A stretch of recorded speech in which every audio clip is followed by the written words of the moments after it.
Hello student, আজিৰ মোৰ এইটো ভিডিঅ'ত আলোচনা কৰা বিষয়টো হ'ল পৰিবাহী এডালৰ ধাৰকত্ব। ধাৰকত্বৰ সংজ্ঞা, ধাৰকত্বৰ একক, ব্যৱহাৰিক একক। এতিয়া কথা হ'ল, what are the needs of our life? We needs basically two things, energy and material. আমি আমাৰ দৈনন্দিন জীবনত শক্তি আৰু পদাৰ্থৰ প্ৰয়োজন যথেষ্ট। এতিয়া কথা হ'ল, শক্তি আমি কি কি উপায়েৰে পাব পাৰি? আমি তাপ শক্তি পাওঁ সূৰ্যৰ সহায়ত।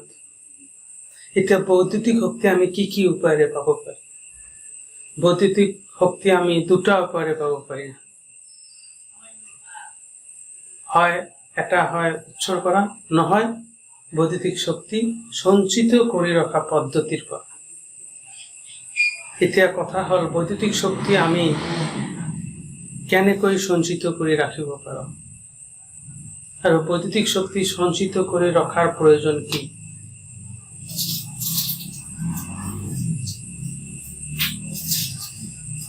তোমালোকে বিদ্যুৎ কোষ, ইলেক্ট্ৰিকেল সেল দেখিছা, কিনিছা দোকানৰ পৰা। সেইটো কি? সেইটো হ'ল বৈদ্যুতিক শক্তি যোগান ধৰে। কিন্তু বিদ্যুৎ কোষে বৈদ্যুতিক শক্তি যোগান ধৰে কেনেকৈ যোগান ধৰে? কাৰণ বিদ্যুৎ কোষৰ ভিতৰত ৰাসায়নিক বিক্ৰিয়াৰ ফলত সেই ৰাসায়নিক শক্তি বৈদ্যুতিক শক্তিলৈ ৰূপান্তৰিত হয়। যেতিয়া আমি এই বিদ্যুৎ কোষ এটা আমি বাল্বৰ লগত সংযোগ কৰি দিম, তেতিয়া বাল্বটো জ্বলি উঠিল। কাৰণ তেতিয়া বিদ্যুৎ কোষৰ ঋণাত্মক তাৰৰ পৰা ইলেক্ট্ৰন সংযোগী তাৰৰ মাজেৰে বাল্বৰ ফিলামেণ্টৰ মাজেৰে ধনাত্মক তাৰলৈ গুচি যায়। এনেকৈ তাৰ সংযোগী তাৰৰ মাজেৰে আধান সঞ্চালিত হয়। এই সঞ্চালিত আদান হওয়া প্রক্রিয়াটো হল প্রবাহী বিদ্যুৎ। তো ব্যাটারি বিদ্যুৎ কোষ একটা আমাক বৈদ্যুতিক শক্তি যোগান ধরে, পৰা যোগান ধৰে বিদ্যুৎ কোষেৰ ভিতৰত রাসায়নিক শক্তির। কথা হল, তেনেহলে আমি বৈদ্যুতিক শক্তি কেনেকৈ সঞ্চিত করে রাখি আৰু বৈদ্যুতিক শক্তি সঞ্চিত কৰাৰ প্ৰয়োজন কি? একটা এক্সাম্পল দিই, যে বিল্ডিং এটাত পানীৰ টেংকি আছে। পানীৰ টেংকিৰে ওপৰৰ পৰা পাইপৰ মাজেৰে পানী আহি আহি আহি পৰে। তেতিয়া পানীৰ টেপটো খুলি দিলে বাল্টি এটা, বাকেট এটা লাহে লাহে ভৰি থাকে। তাৰমানে ওপৰৰ পৰা পানী লাহে লাহে লাহে লাহে লাহে ভৰি থাকে। তাৰপিছত বাল্টি বাকেটটো ভৰি যায়। এতিয়া সেই ধৰা আমি 30 লিটাৰ পানী লাগে। 30 লিটাৰ ক্ষমতা থকা বাকেট এটা ভৰাওঁতে সময় লাগিব, কাৰণ পানী টেপেৰে লাহে লাহে ভৰিব। পানী টেপেৰে লাহে লাহে ভৰিব, কিন্তু আমাক এতিয়া 2 সেকেন্ডত 30 লিটাৰ পানী লাগে। এতিয়া কি উপায় লাগিব, কি উপায় দৰকাৰ? কাৰণ আমাক 2 সেকেন্ডত 30 লিটাৰ পানী লাগে। এতিয়াতো টেপৰ জৰিয়তে 2 সেকেন্ডত 30 লিটাৰ পানী বাকেটটো ভৰাই দিব নোৱাৰে। কিন্তু আমাক 2 সেকেন্ডত 30 লিটাৰ পানী লাগে। কি কৰিব লাগিব? আগৰে পৰা 30 লিটাৰ পানী বেলেগ এটা বাকেটত ভৰাই থব লাগিব, মানে জমা কৰি ৰাখিব লাগিব, মানে সঞ্চিত কৰি ৰাখিব লাগিব। আমাক 2 সেকেন্ডত পানী লাগিছে, এই 2 নম্বৰ বাল্টিটোত অলৰেডি 30 লিটাৰ পানী ভৰোৱা আছে। 2 সেকেণ্ডত এনেকৈ ঢালি দিলোঁ, 30 লিটাৰ পানী যোগান হৈ গ'ল। কাৰণ সেই পানীখিনি আমি কি সঞ্চয় কৰি ৰাখিছোঁ। ঠিক তেনেদৰে বিদ্যুৎ কোষ এটা আমাক বৈদ্যুতিক প্ৰবাহ যোগান ধৰে, কিন্তু এই টেপৰ নিচিনাকৈ লাহে লাহে যোগান ধৰে। বিদ্যুৎ কোষে আমাক তৎক্ষণাৎ huge amount electric current supply দিব নোৱাৰে। তেনেহলে আমাৰ দৈনন্দিন জীৱনত এনেকুৱা কিছুমান কাম আছে য'ত কম সময়ত বেছি বৈদ্যুতিক প্ৰবাহৰ প্ৰয়োজন। কম সময়ত বেছি বৈদ্যুতিক প্ৰবাহৰ প্ৰয়োজন হয়। তেনেহলে কম সময়ত বেছি বৈদ্যুতিক প্ৰবাহৰ প্ৰয়োজন, তেনেহলে আমাৰ সেই বৈদ্যুতিক শক্তি ক'তবা জমা ৰাখিব লাগিব। ঠিক এই 2 সেকেণ্ডত 30 লিটাৰ পানীৰ নিচিনা। তেনেহলে আমি কেনেকৈ বৈদ্যুতিক শক্তি সঞ্চিত কৰি ৰাখিম আৰু তৎক্ষণাৎ আমি সেই বৈদ্যুতিক শক্তিখিনি ব্যৱহাৰ কৰিব পাৰোঁ, সেইটোৰ পদ্ধতিৰ যথেষ্ট প্ৰয়োজন আছে আমাৰ দৈনন্দিন জীৱনত। এক্সাম্পল, তোমালোকে কেমেৰা ইউজ কৰা, কেমেৰাত ফ্লাছ লাইটটো দেখিছা, যেতিয়া ফটো এটা লোৱা হয় তেতিয়া ফ্লাছ লাইটটো জ্বলি উঠে। ফ্লাছ লাইটটো যেতিয়া জ্বলি উঠে 1 মিলি সেকেন্ড মানে 10⁻³ সেকেন্ডত ফ্লাছ লাইটৰ কাৰণে 25 এম্পিয়াৰ বৈদ্যুতিক প্ৰবাহ লাগে। সেইটো কিন্তু আমাৰ বেটাৰীয়ে যোগান ধৰিব নোৱাৰে। ইমান কম সময়ত ইমান হিউজ এমাউন্ট ইলেক্ট্ৰিক কাৰেণ্ট আমাক বৈদ্যুতিক কোষে যোগান ধৰিব নোৱাৰে। তেনেহলে কেনেকৈ যোগান ধৰিছে? সেই কেমেৰাৰ ভিতৰত এটা যন্ত্ৰ আছে, সেই যন্ত্ৰটো হল ধাৰক, ইংলিছত কয় কেপাচিটৰ। সেই ধাৰকটোৱে বৈদ্যুতিক শক্তি সঞ্চয় কৰি ৰাখে। যেতিয়া বৈদ্যুতিক শক্তিৰ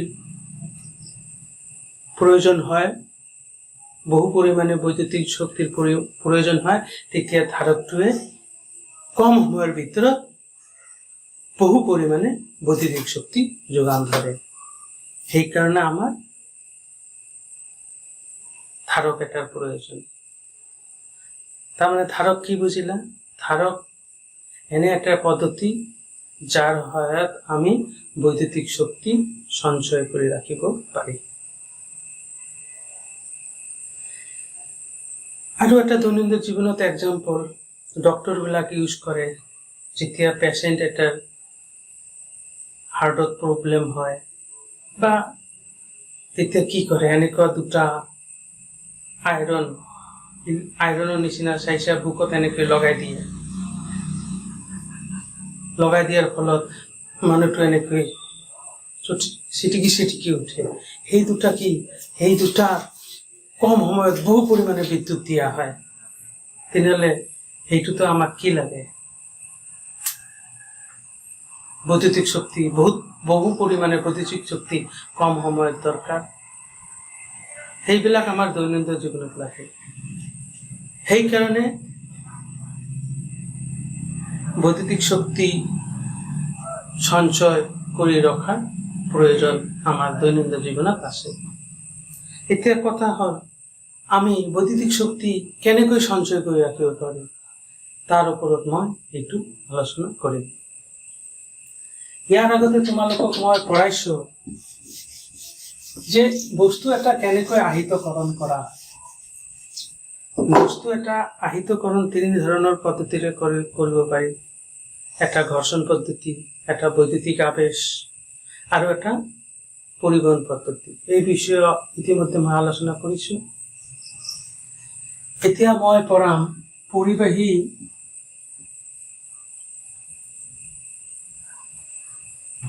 এডালৰ ধাৰকত্ব।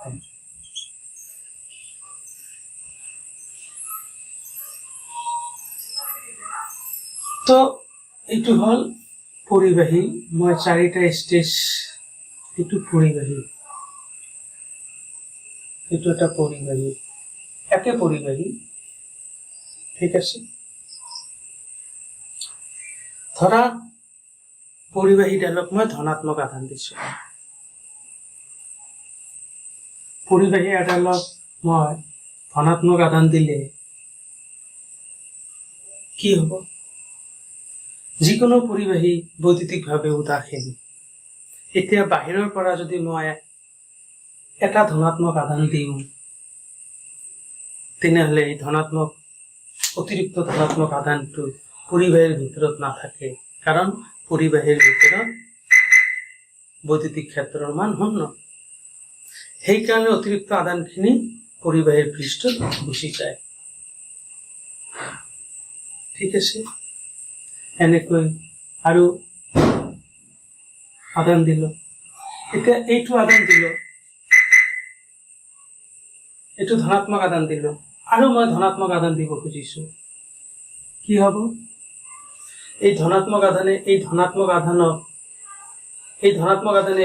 আধানক বিকৰ্ষণ কৰিব। তাৰমানে আমি এই ধনাত্মক আধানটো পৰিবাহীত দিওঁতে আমি কাৰ্য কৰিব লাগিব।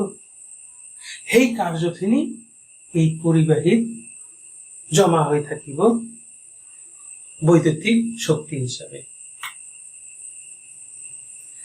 তো এতিয়া কথা হল যে এনেকৈ আধান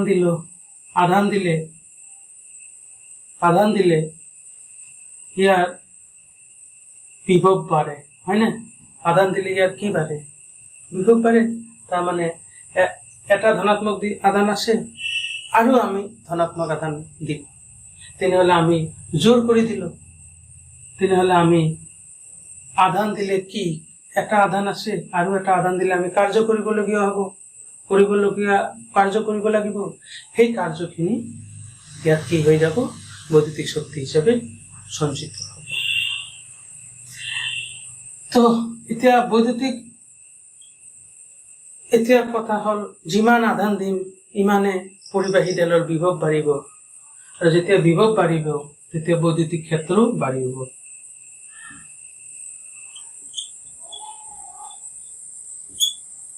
কথাটো বুজিছা? বিভৱ বাঢ়িলে বিদ্যুৎ ক্ষেত্ৰ বাঢ়িব, আৰু আধান যিমান বাঢ়িব বিদ্যুৎ ক্ষেত্ৰ ইমান বাঢ়িব। ইয়াৰ চাৰিওফালে কি আছে? বায়ু আছে। বায়ুত কি আছে? অণু আছে, নাইট্ৰজেন, অক্সিজেন, হাইড্ৰজেন। বায়ু কি? অপৰিবাহী।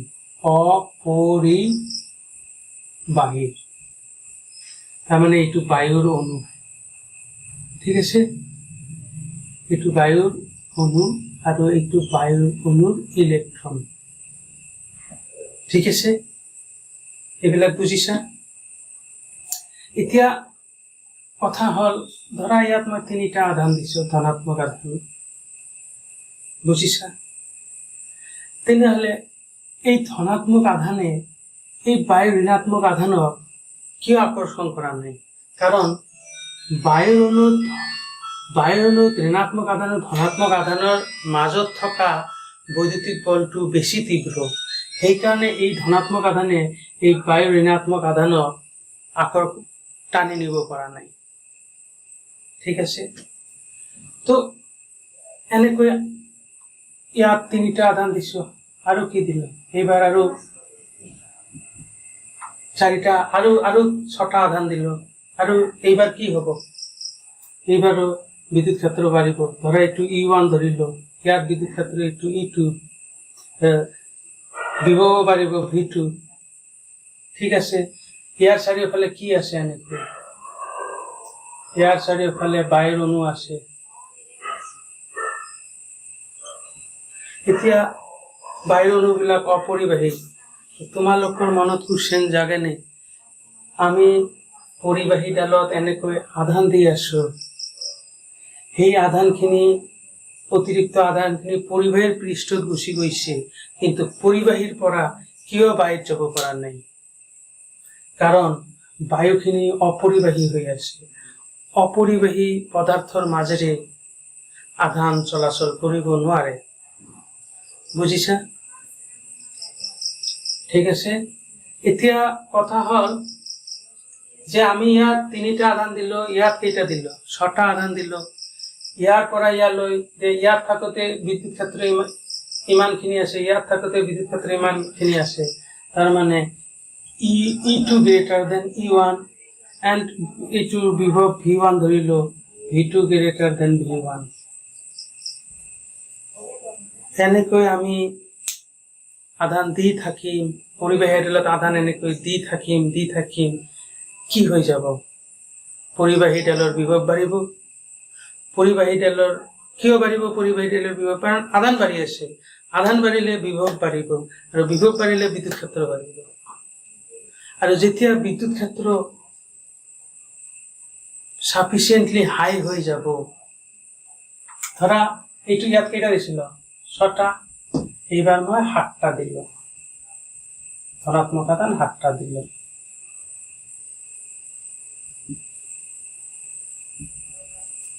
এইবার বিদ্যুৎ ক্ষেত্র E3, বিদ্যুৎ বিভব V3। এবার দেখিল ইয়াত আমি 6টা লৈকে আধান দিলো। যেতিয়া 7 নম্বৰ আধানটো দিলো, মই এইটো এক্সাম্পল বুজাইছো, যেতিয়া 7 নম্বৰ আধানটো আমি দিলো, তেতিয়া বিদ্যুৎ ক্ষেত্ৰ সাফিচিয়েন্টলি হাই হল। ফলত এই বায়ুৰ এইবিলাক বায়ুৰ অণুত এনেকৈ ধনাত্মক আধান আৰু ঋণাত্মক আধান আছে।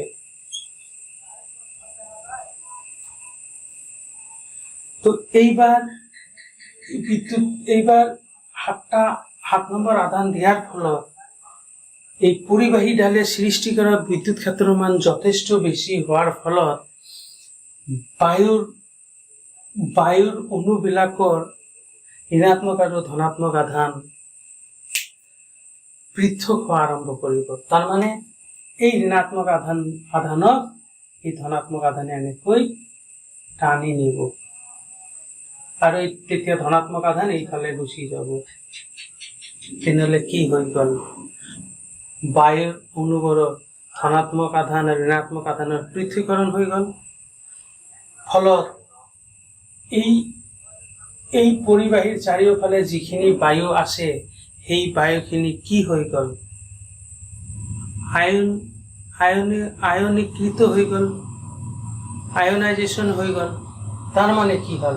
এতিয়া আৰু বায়ু হৈ থকা নাই, বায়ুটো কি হৈ গল? পৰিবাহী হৈ গল। বায়ুটো কি হৈ গল? পৰিবাহী হৈ গল। এতিয়া আৰু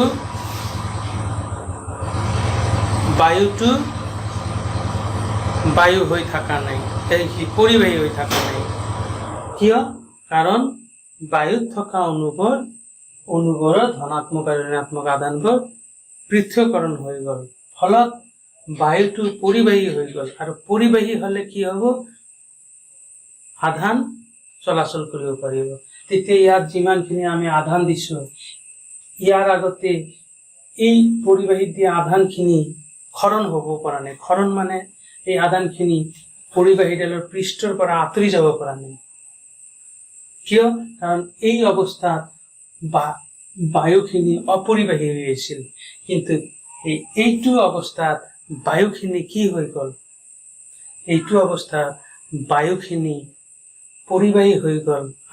কিয় পৰিবাহী হৈ গল? কাৰণ বায়ুৰ অণুৰ ঋণাত্মক আৰু ধনাত্মক আধানবোৰ পৃথকীকৰণ হৈ গল। ফলত বায়ু পৰিবাহী হৈ গল। এতিয়া আমি পৰিবাহীডালত যিমান আধান দিলো, সেই আধানখিনি বায়ুলৈ গুচি গল। সেই বায়ুলৈ গুচি যোৱাৰ অৰ্থাৎ এই ঋণাত্মক আধান এই ধনাত্মক আধানৰ লগত আহি মিলি গ'ল, ফলত এইটো উদাসীন হৈ গ'ল। এই ঋণাত্মক আধান ধনাত্মক আধানৰ লগত মিলিত হৈ উদাসীন হৈ গ'ল। তাৰমানে এতিয়া পৰিবাহী ডেলৰ আধান কমি গ'ল। তাৰমানে ইয়াকে আয়নৰ ক্ষৰণ বুলি কোৱা হয় বা আয়ন হ্ৰাস হোৱা বুলি কয়। এতিয়া তেনেহ'লে এই এটা দুটা তিনিটা, তাৰমানে এতিয়ালৈকে পৰিবাহীডালে তেনেহ'লে আধান ধৰি ৰাখিব পাৰিলে, যেতিয়ালৈকে পৰিবাহীডালৰ চাৰিওফালে থকা মাধ্যমটো অপৰিবাহী হৈ থাকিব, অপৰিবাহী হৈ থাকিব। তাৰমানে পৰিবাহীডালে কিমানটা আধান ধৰি ৰাখিব পাৰিলে? ইয়াত মই এক্সাম্পলত দেখাইছো, ই 6টা আধান ধৰি ৰাখিব পাৰিলে। যেতিয়া 7 নম্বৰ আধানটো দিয়াৰ লগে লগে পৰিবাহীডালৰ চাৰিওফালে উচ্চ বিদ্যুৎ ক্ষেত্ৰৰ সৃষ্টি হ'ল, যিয়ে পৰিবাহীৰ চাৰিওফালে থকা বায়ু মাধ্যমটো পৰিবাহীডাললৈ পৰিণত কৰিলে, যাৰ ফলত পৰিবাহীডালৰ আধান বায়ুলৈ ক্ষৰণ হ'ল। কেনেকৈ ক্ষৰণ হ'ল বুজিছা? এই ইলেক্ট্ৰনটো ইয়াৰ লগত একলগ হৈ গ'ল, তো হোৱাটোৰ ফলত উদাসীন হৈ গ'ল। তাৰমানে এনেকৈ পৰিবাহীডালৰ আধান কমি যায়। তেনেহ'লে পৰিবাহীডালে কিমান আধান ধৰি ৰাখিব পাৰিছে? সৰ্বোচ্চ 1 2 3 4 5 6টা আধানলৈকে ধৰি ৰাখিব পাৰিলে। ইয়াতকৈ বেছি আধান দিলে ধৰি ৰাখিব নোৱাৰে। অৰ্থাৎ যিকোনো পৰিবাহী ডালৰ আধান সঞ্চিত কৰি ৰাখিব পৰা এটা ক্ষমতা আছে। ইয়াতকৈ বেছি আধান পৰিবাহী এডালে ধৰি ৰাখিব নোৱাৰে। আৰু পৰিবাহী এডালে এই আধান সঞ্চয় কৰি ৰাখিব পৰা ক্ষমতা ধাৰকত্ব বলে। তাৰমানে এতিয়া পৰিবাহীডালৰ ধাৰকত্ব আমি ইয়াত কেইটা কম? 6টা আধান ধৰি ৰাখিব পাৰিছে। এইটোৱে হ'ল পৰিবাহীডালৰ ধাৰকত্ব। ঠিক আছে? আচ্ছা, ইয়াত একটা ইম্পৰ্টেন্ট কথা আছে, E1, E2, E3, E2। এইটো মানে, কাৰণ পৰিবাহীডালক আমি আধান দিলে পৰিবাহীডালে বিদ্যুৎ ক্ষেত্ৰৰ সৃষ্টি কৰিব, আৰু বিদ্যুৎ ক্ষেত্ৰৰ মান বাঢ়ি বাঢ়ি গৈ এটা সময়ত পৰিবাহীডালৰ চাৰিওফালে থকা মাধ্যমক আয়নীকৃত কৰিব, ফলত আধান ধৰি ৰাখিব নোৱাৰে। তো কিমান বিদ্যুৎ ক্ষেত্ৰলৈ আধান ধৰি ৰাখিব পাৰিলে? E2। ইয়াকে কোৱা হ'ব পৰাবৈদ্যুতিক তীব্ৰতা। মানে পৰিবাহীৰ আন এটা নাম হল অন্তৰক, মানে ডাইলেকট্ৰিক। তাৰ মানে অন্তৰকৰ ধৰ্মটো, অন্তৰকৰ ধৰ্ম কি? অন্তৰক বায়ু মানে অন্তৰক মানে অপৰিবাহী। তাৰ মানে বায়ু মাধ্যমটো কিমান সৰ্বোচ্চ বৈদ্যুতিক ক্ষেত্ৰ লৈকে সহ্য কৰিব পাৰিলে, মানে বায়ু মাধ্যমটো কিমান সৰ্বোচ্চ বৈদ্যুতিক ক্ষেত্ৰলৈ সহ্য কৰিব পাৰিলে যাতে ই পৰিবাহী লৈ পৰিণত নহয়। ইয়াকে মাধ্যমৰ পৰাবৈদ্যুতিক তীব্ৰতা বলে। পৰাবৈদ্যুতিক তীব্ৰতা হল অন্তৰক ধৰ্মটোৰ ধ্বংস নোহোৱাকৈ মাধ্যম এটা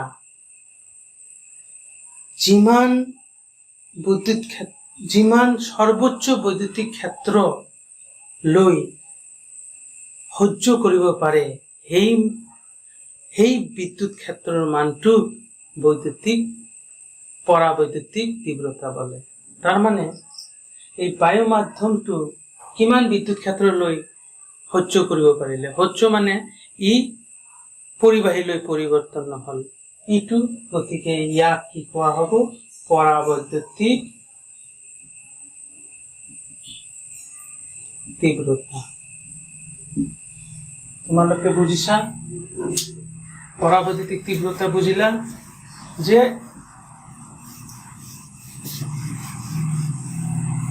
পৰাবৈদ্যুতিক তীব্ৰতা হল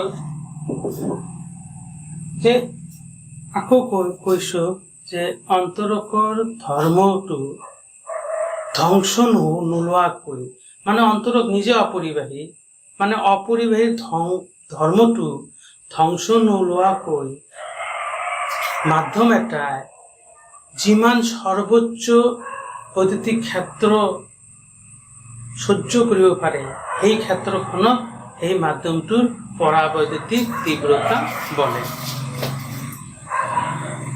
তেনেহলে বুজিলা, এইটোও বুজিলা যে পৰিবাহী আদালৰ ধাৰকত্ব কি। দেখা, আধান সঞ্চয় কৰি ৰখা মানে, তোমালোকক আগতে কৈছো দুটা আধান আছে, Q1 আৰু Q2। তো আধান দুটাৰ মাজত কি শক্তি আছে? আধান দুটাৰ মাজত স্থিতি বৈদ্যুতিক শক্তি আছে, Q1 Q2 R12। তো পৰিবাহীত আমি এনেকৈ আধান দিম, পৰিবাহীত এনেকৈ আধান দিয়া মানে কি? পৰিবাহীত এনেকৈ আধান দিয়া মানে কি? পৰিবাহীত এনেকৈ আধান দিয়া মানে পৰিবাহীডালত আধানবোৰ একগোট হৈ থকা, আৰু একগোট হৈ থকা মানে কি? ইয়াত বৈদ্যুতিক শক্তি সঞ্চিত হৈ আছে, মানে যত আধান আছে তাতে বৈদ্যুতিক শক্তি আছে। কথাটো বুজিছে? তেনেহলে এতিয়া আমাৰ পৰিবাহী এডালৰ ধাৰকত্ব। তেনেহলে পৰিবাহী এডালৰ ধাৰকত্ব,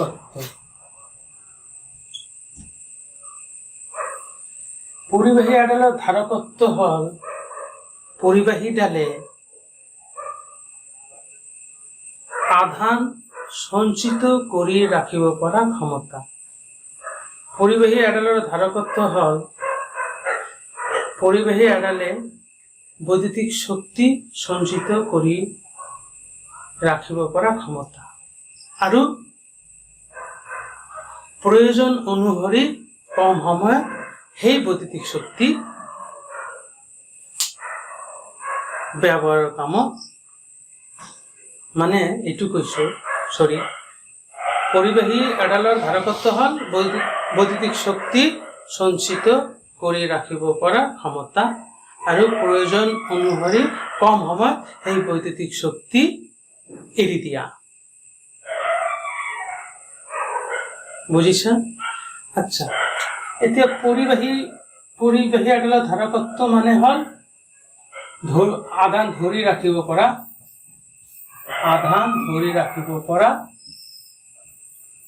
ক্ষমতা, বা বৈদ্যুতিক শক্তি ধৰি ৰাখিব পৰা ক্ষমতা। এতিয়া পৰিবাহী এডালত আমি যিমান আধান দিম ইমান তাৰ বিভৱ বাঢ়ি যাব। পৰিবাহী এডালত আমি যিমান আধান দিম সিমানে তাৰ বিভৱৰ মানো বাঢ়ি যাব।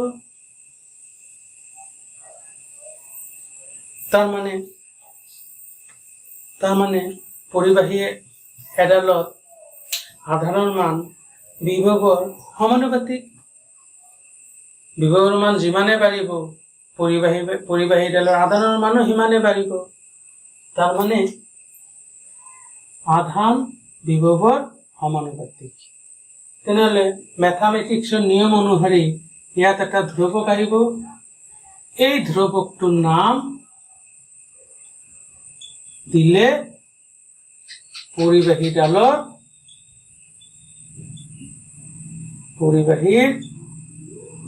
ধাৰকত্ব। ক্লিয়াৰ? তাৰমানে পৰিবাহীৰ ধাৰকত্ব মানে হল Q/V। ঠিক আছে? তেনেহলে আমি পৰিবাহী আদালৰ ধাৰকত্ব বুজিলো যে পৰিবাহী আদালৰ ধাৰকত্ব মানে হল পৰিবাহীডালে বৈদ্যুতিক শক্তি ধৰি ৰাখিব পৰা ক্ষমতা, অৰ্থাৎ বৈদ্যুতিক আধান সঞ্চিত কৰি ৰাখিব পৰা ক্ষমতা। আৰু পৰিবাহী এতিয়া ই পৰিবাহীৰ বিভিন্ন কাৰকৰ ওপৰত নিৰ্ভৰ কৰে, সেইবোৰ লাহে লাহে মই কৈ থাকিম। এতিয়া ধাৰকত্বৰ কি?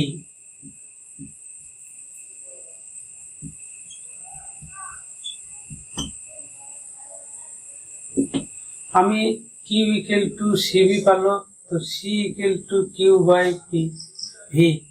যদি V ইকুয়াল টু 1 হয় তেনেহলে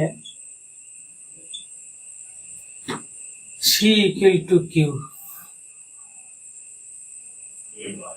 তার মানে এইটো বস্তু চাইছা, এইটোত মই ধৰা 4 কুলম আধান দিলো, 10 কুলম ধৰা 10 কুলম আধান দিলো, দিয়াৰ লগে লগে ইয়াৰ বিভৱ বাঢ়িল 0.7 ভোল্ট। 0.7 ভোল্ট। তেতিয়াহলে এই 10 মাইক্রোকুলম আধানটো এই পৰিবাহীৰ ধাৰকত্ব নহব। ধৰা ইয়াত মই কাটি দিলো, কাটি দি আকৌ 10 মাইক্ৰোকুলম আধান দিলো, এইবাৰ ইয়াৰ বিভৱ বাঢ়ি গল, বুজিছে না মই কি কৈছো? এইটো পৰিবাহী, ইয়াত 10 মাইক্ৰোকুলম আধান দিলো, কিমান? 10 মাইক্ৰোকুলম আধান দিলো, দিয়াৰ ফলত ইয়াৰ বিভৱ বাঢ়িল 0.4 ভোল্ট। যেতিয়া 0.4 ভোল্ট বাঢ়িল, ধৰা 0.4 ভোল্ট বাঢ়িল, তেতিয়া কিন্তু সেই 10 মাইক্ৰোকুলমক আমি ইয়াৰ ধাৰকত্ব নকওঁ। এতিয়া এইখিনি এনেকৈ কাটি দিলো, আকৌ 10 মাইক্ৰোকুলম আধান দিলো, এইবাৰ ইয়াৰ বিভৱ বাঢ়িল 2 ভোল্ট। কিমান বাঢ়িল? 2 ভোল্ট। তেতিয়াও আমি এই কাটি দিয়াৰ পিছত 10 মাইক্রোকুলম দিলো, 2 ভোল্ট বাঢ়িল, তেতিয়া আমি এই 10 মাইক্রোকুলম এইটো ধাৰকত্ব। তেনেহলে ইয়াত কাটিছিলো, এইবাৰ অলপ বঢ়াই দিলো, ইয়াত দি আকৌ 10 মাইক্ৰোকুলম আধান দিলো, কিমান? 10 মাইক্ৰোকুলম আধান দিলো, কিন্তু এইবাৰ ইয়াৰ বিভৱ 1 ভোল্ট বাঢ়িল। কিমান বাঢ়িল? 1 ভোল্ট বাঢ়িল। তেতিয়া আমি কম ইয়াৰ ধাৰকত্ব 10। কিমান? কাৰণ যিমান আধান দিলো, আধান দিতে ইয়াৰ বিভৱ কিমান বাঢ়িল? 10 মাইক্ৰোকুলম আধান দিতে ইয়াৰ বিভৱ কিমান বাঢ়িল? এতিয়া 1 ভোল্ট। তেতিয়া এই 10 মাইক্ৰোকুলম ই আধান ধৰি ৰাখিব পৰা ক্ষমতা, অৰ্থাৎ ইয়াৰ ধাৰণ ক্ষমতা 10। তাৰ মানে এইটোৱে বুজাইছো, পৰিবাহী এডালৰ বিভৱ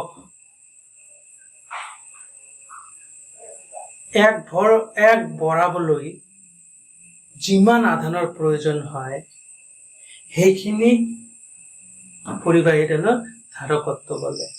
অৰ্থাৎ ইয়াত 10 মাইক্ৰোকুলম আধান দিয়াৰ লগে লগে ইয়াৰ বিভৱ 1 ভোল্ট বাঢ়িল, তেনেহলে ইয়াৰ ধাৰকত্ব বা ধাৰণ ক্ষমতা 10 হ'ল। সেইটোৱে বুজাইছো যে পৰিবাহী এডালৰ বিভৱ একক পৰিমাণে বঢ়াবলৈ প্ৰয়োজন হোৱা আধানৰ পৰিমাণক কি বলে? পৰিবাহী এডালৰ ধাৰকত্ব বলে। ঠিক আছে, নেক্সট ধাৰকত্বৰ একক।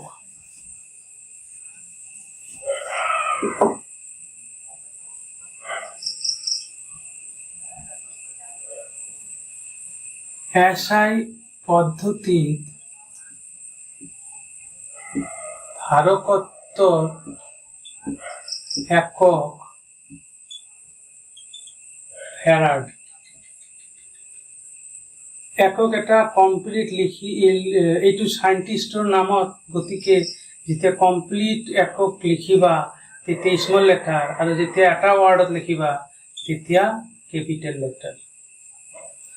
SI পদ্ধতিত ধাৰকত্বৰ একক ফ্যারাড। তো C ইকুয়াল টু কি আছিল? Q বাই V। তেনেহলে SI পদ্ধতিত আধানৰ একক কুলম আৰু বিভৱৰ একক ভোল্ট। হৈছে তেনেহ'লে সেইটো হ'ব 1 ফেৰাড।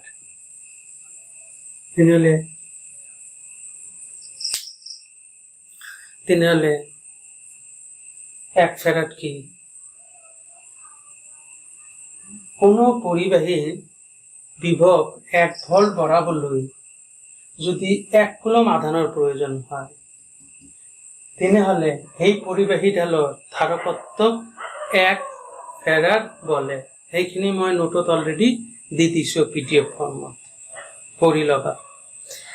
এতিয়া আৰু এটা কথা আহিল যে 1 কুলম আধান ধৰি ৰাখিব পৰা মেটেল 1 কুলম ধৰি ৰাখিব পৰা মেটেল আমি যোগান ধৰিব নোৱাৰিম। 1 কুলম ধৰি ৰাখিব পৰা পৰিবাহী এডালৰ 1 কুলম ধৰি ৰাখিব পৰা পৰিবাহী এডালৰ কাৰণে যথেষ্ট মানে সেইটো কৈছো যে 1 পৰিবাহী এই 1 কুলম আধান ধৰি ৰাখিব পৰা ধাতুৰ পৰিবাহী পোৱা খুবেই টান। মানে 1 ফেৰাড 1 কুলম আধান ধৰি ৰাখিব পৰা ধাতুৰ পৰিবাহী পোৱা টান। তাৰ মানে 1 ফেৰাড হল ধাৰকত্বৰ বিগ ইউনিট, ডাঙৰ ইউনিট। এইটো মই এক্সাম্পল দি বুজাম যে কিয় 1 ধাৰকত্ব এটা বিগ ইউনিট বুলি কোৱা হয়। যেহেতু এইটো বিগ ইউনিট গতিকে ইয়াৰ ব্যৱহাৰিক একক আছে, প্ৰেক্টিকেল ইউনিট। ব্যৱহাৰিক একক আছে। এই ধারকত্বর ব্যবহারিক একক হল 1 মাইক্রোফ্যারাড মানে 10⁻⁻6 ফ্যারাড, 1 পিকোফ্যারাড মানে 10⁻12 ফ্যারাড। এইবিলাক হল ব্যবহারিক একক। ঠিক আছে, এতিয়া মই পঢ়াম গোলাকাৰ পৰিবাহী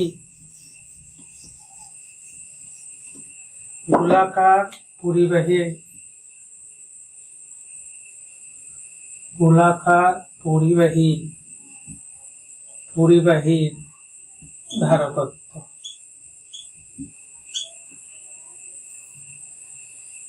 এইটো এটা গোলাকাৰ পৰিবাহী। ইয়াত আমি আধান দিলে সেই আধানখিনি ক'ত গুচি যাব, অতিৰিক্ত আধানখিনি পৃষ্ঠত গুচি যাব।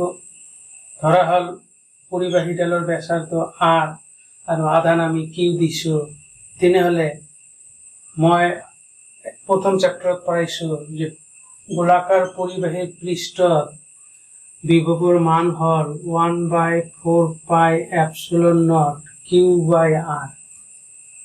তেনেহলে এই পৰিবাহীডালৰ ধাৰকত্ব মানে কি, Q/V।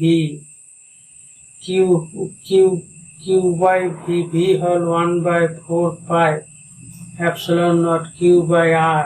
এইটো ক্যান্সেল, তেনেহলে C = 4πε0R। তার মানে এইটো হল গোলাকাৰ পৰিবাহীৰ ধাৰকত্ব। তেনেহলে গোলাকাৰ পৰিবাহীৰ ধাৰকত্ব কাৰ ওপৰত নিৰ্ভৰ কৰিলে, ব্যাসাৰ্ধৰ। তাৰ মানে গোলাকাৰ পৰিবাহীৰ ব্যাসাৰ্ধ যিমানে বেছি হ'ব সিমানে ইয়াৰ ধাৰকত্ব বাঢ়িব। ঠিক আছে, তো তেনেহলে মই এটা কোৱেশ্চন কৰিব খুজিছো যে কোৱেশ্চনটো হল একে ব্যাসাৰ্ধৰ তামৰ দুটা গোলক, এটা ফোপলা আৰু আনটো গোটা, যদি দুটা গোলক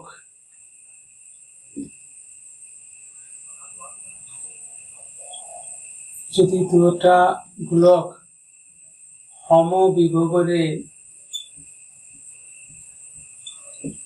আহিত কৰা হয়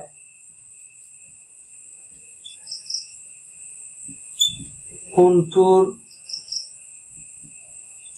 ধাৰকত্ব বেছি হ'ব?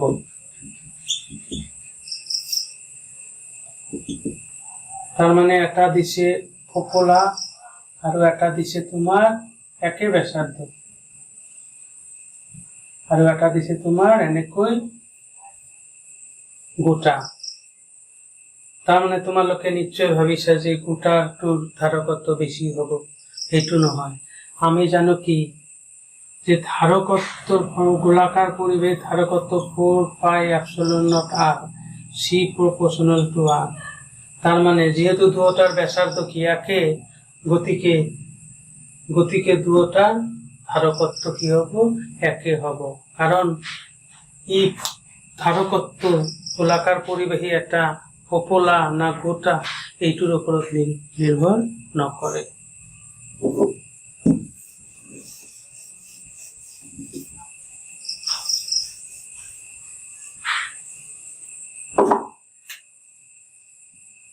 এক মিটাৰ ব্যাসাৰ্ধৰ গোলক একটা 1 কুলম আধান ধৰি ৰাখিব পাৰিবনে?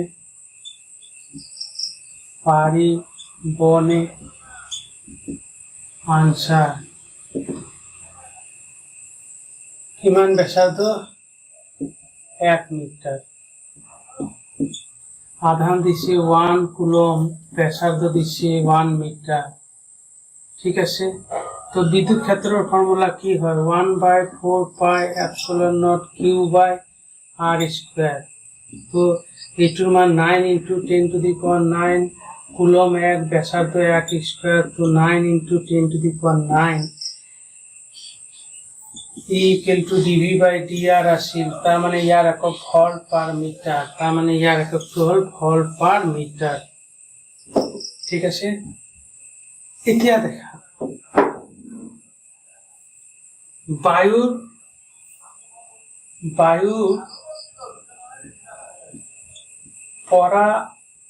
পরাবৈদ্যুতিক তীব্রতা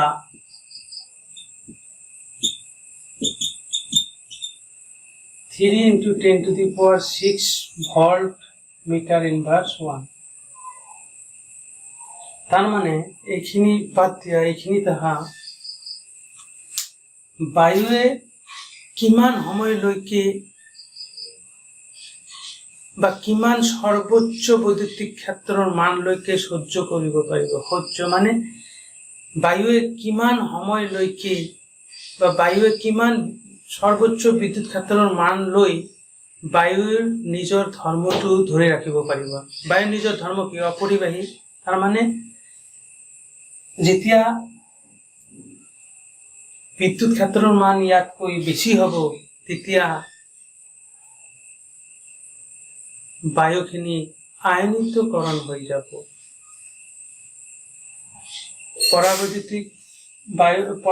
পৰাবৈদ্যুতিক তীব্ৰতা মানে হল অন্তৰকৰ ধৰ্মটো ধ্বংস নোহোৱালৈকে অন্তৰকটোৱে সহ্য কৰিব পৰা সৰ্বোচ্চ বৈদ্যুতিক ক্ষেত্ৰৰ মানক পৰাবৈদ্যুতিক তীব্ৰতা বলে। মানে বিদ্যুৎ ক্ষেত্ৰৰ সৰ্বোচ্চ মান লৈ যিমান সৰ্বোচ্চ মান লৈ বায়ু অপৰিবাহীৰ পৰা পৰিবাহীলৈ পৰিণত নহব, সেইটোকে বায়ুৰ পৰাবৈদ্যুতিক তীব্ৰতা বলে। যদি বায়ুৱে ইয়াতকৈ বেছি বিদ্যুৎ ক্ষেত্ৰ থাকে তেনেহলে বায়ুখিনি আয়নিতকৰণ হ'ব। অৰ্থাৎ আমি যেতিয়া 1 মিটাৰ গোলক এটা 1 কুলম আধান দিলো তেতিয়া এই গোলকটোৱে ইয়াৰ ওচৰত কিমান বৈদ্যুতিক ক্ষেত্ৰ সৃষ্টি কৰিলে? ইমান বৈদ্যুতিক ক্ষেত্ৰ 9 × 10⁹ আৰু যিটো মানে বায়ুৰ পৰাবৈদ্যুতিক ধ্ৰুৱতকৈ বেছি। ফলত ইয়াৰ চাৰিওফালে বায়ুখিনি কি হৈ গ'ল? আয়নিতকৰণ হৈ গ'ল। আয়নিতকৰণ হোৱাৰ ফলত ইয়াত যিমান 1 কুলম আধান দিছো, এই আধানখিনি বায়ুলৈ গুচি যাব, অৰ্থাৎ আধানখিনিৰ ক্ষৰণ হ'ব। তাৰমানে 1 মিটাৰ ব্যাসাৰ্ধৰ গোলক এটাই 1 কুলম আধান ধৰি ৰাখিব নোৱাৰে। Thank U.